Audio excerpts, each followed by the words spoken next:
나와 하나 되신 주. 누구나 한 번쯤 경험해 봤을 겁니다. 모든 것이 내 뜻대로 되지 않을 때의 그 답답함을, 계획했던 일이 무너지고 기대했던 관계가 깨지고 원하던 결과가 나오지 않을 때 우리는 마음 깊은 곳에서 무력감을 느끼곤 합니다. 하루를 마무리하는 저녁, 침대에 누워 오늘 하루 있었던 일들을 되새겨보면 더 마음이 무거워집니다. 내가 왜 이렇게 살고 있지? 왜 이렇게 힘든 걸까? 설명할 수 없는 감정들이 밀려오곤 합니다. 하지만 이런 순간에도 놓치지 말아야 할 진리가 있습니다. 바로 하나님과 하나 되는 법을 배우는 시간이라는 것입니다. 세상은 우리에게 더 많이 가지라고, 더 많이 통제하라고 가르칩니다. 하지만 성경은 정반대의 메시지를 전합니다. 진정한 풍요와 평안은 내려놓음에서 시작된다고 말입니다. 예수님은 이렇게 말씀하셨습니다. 나의 멍에를 메고 내게 배우라. 그러면 너희 마음이 쉼을 얻으리라. 이 말씀은 우리에게 통제를 내려놓고 그분의 인도하심에 맡기라는 초대입니다. 내려놓음은 포기가 아닙니다. 오히려 더 큰 손에게 내 인생을 맡기는 지혜입니다. 가장 높으신 하나님께 내 미래를 맡기는 신뢰의 행위인 것입니다.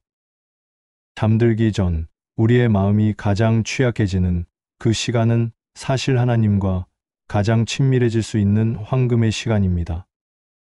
밤의 고요함 속에서 우리는 온전히 우리 자신을 하나님께 드릴 수 있습니다. 시편 기자는 이렇게 고백했습니다.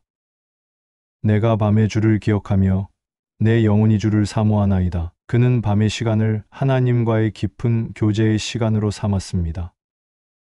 우리도 오늘 밤 하나님께 이렇게 고백해보면 어떨까요?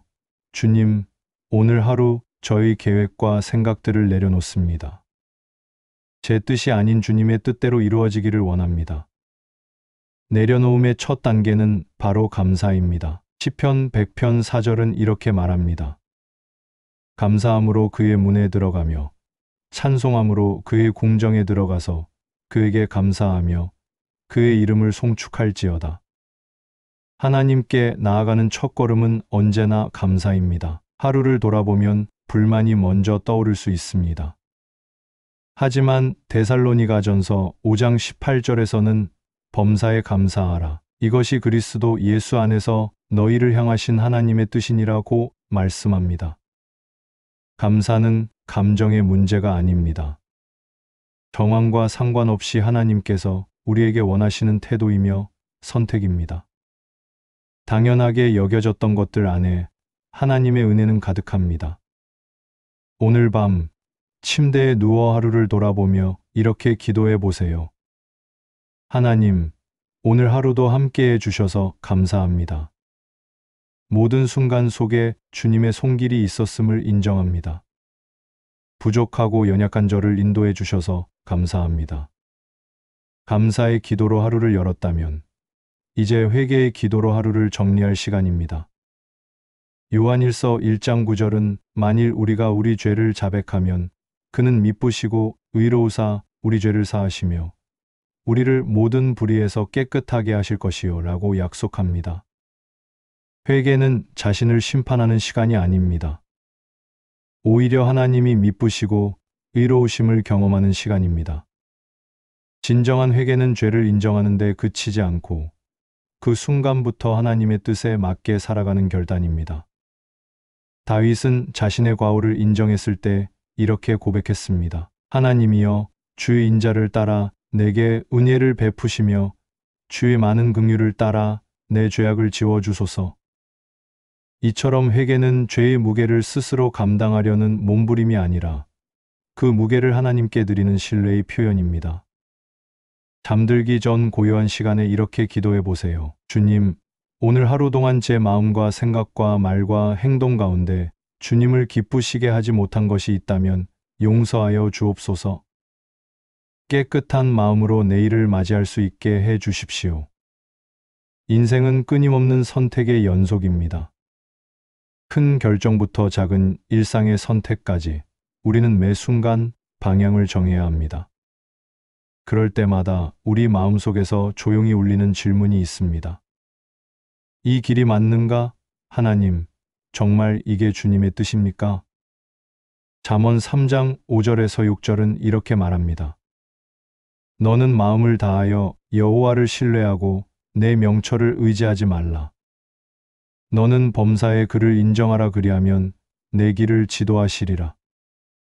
인도의 기도는 미리 내 결정을 정해두고 하나님의 도장을 받는 시간이 아닙니다. 오히려 백지와 같은 마음으로 주님, 무엇이 주님의 뜻입니까? 라고 묻는 자세입니다. 오늘 밤 잠들기 전에 이런 기도를 드려보세요. 주님, 내일 제가 어디로 가야 할지 모르겠습니다. 어떤 마음으로 살아야 할지 막막합니다. 저를 인도해 주십시오. 제 뜻이 이루어지기를 바라는 것이 아니라 주의 뜻이 이루어지기를 원합니다.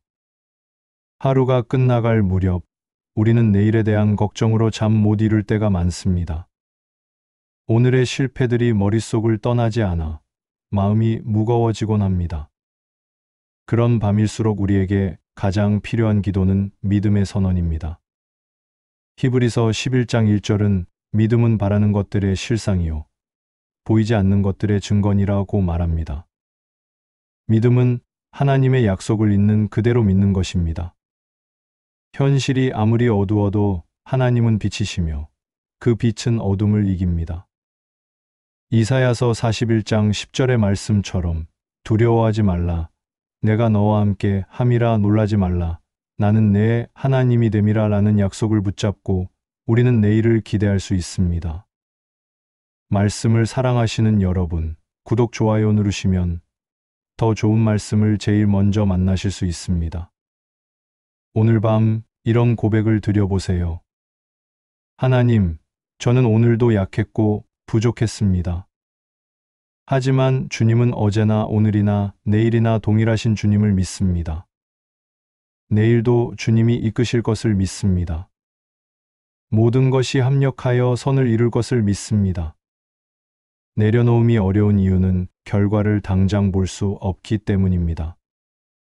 그러나 하나님의 시간표는 우리의 기대보다 더 완벽합니다. 우리가 통제권을 내려놓을 때 하나님은 놀라운 방식으로 일하십니다. 요한복음 12장 24절에서 예수님은 이렇게 말씀하셨습니다. 한 알의 밀이 땅에 떨어져 죽지 아니하면 한 알 그대로 있고 죽으면 많은 열매를 맺느니라. 내려놓음은 죽음과 같이 느껴질 수 있지만 그것은 새로운 생명의 시작입니다. 우리가 자신을 내려놓을 때 우리는 하나님과 하나가 됩니다. 그리고 그때 만사가 주님의 뜻대로 이루어지는 것을 경험하게 됩니다. 내가 몰랐던 축복이 놀랍게 펼쳐지는 것을 보게 됩니다. 오늘 밤 잠들기 전 마지막 고백을 드립니다. 주님, 저는 더 이상 제 인생을 제 뜻대로 살 수 없습니다.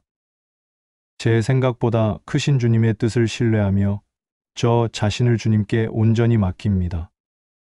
내일도 그 다음 날도 주님이 인도하시는 길을 따라가겠습니다. 주님과 하나 되어 사는 삶의 놀라운 축복을 경험하게 해 주십시오. 하나님의 평강이 여러분의 마음과 생각을 지키시길 바랍니다.